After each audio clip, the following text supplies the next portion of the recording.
জম্মু ও কাশ্মীরের কাঠুয়ায় সন্ত্রাস বিরোধী অভিযান জোরদার করা হয়েছে। পাকিস্তানের সঙ্গে থাকা আন্তর্জাতিক সীমান্তে দুষ্কৃতকারীদের সঙ্গে বন্দুক যুদ্ধে জড়িয়েছে ভারতীয় বাহিনী। এ সময় ব্যাপক গোলাগুলির শব্দ শুনেছেন স্থানীয়রা। জম্মু অঞ্চলের কাঠুয়া জেলার ঘন অঞ্চলে অনুপ্রবেশকারী সন্ত্রাসীদের একটি দলের বিরুদ্ধে অনুসন্ধান অভিযান শুরু করা হয় গতকাল। এই অঞ্চলে দুষ্কৃতকারীদের উপস্থিতি সম্পর্কে গোয়েন্দা তথ্যের ভিত্তিতে অভিযান শুরু করা হয়।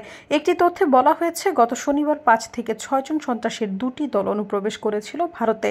খবর পেয়ে স্পেশাল অপারেশনস গ্রুপের একটি পুলিশ দল তল্লাশি অভিযান শুরু করে। তখন সন্ত্রাসীরা তাদের উপর ব্যাপক গুলি চালায়, যার ফলে আধ ঘন্টাও বেশি সময় ধরে তীব্র বন্দুক যুদ্ধ শুরু হয়।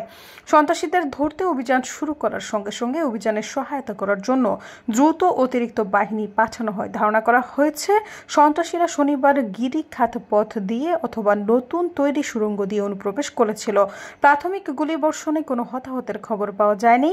সারা রাত ধরে এলাকাটি কঠোর নিরাপত্তা বেষ্টনীর মধ্যে রাখা হয়েছিল বলে কর্মকর্তারা জানিয়েছেন। সৈয়দা ফারিয়া, সমযোগ।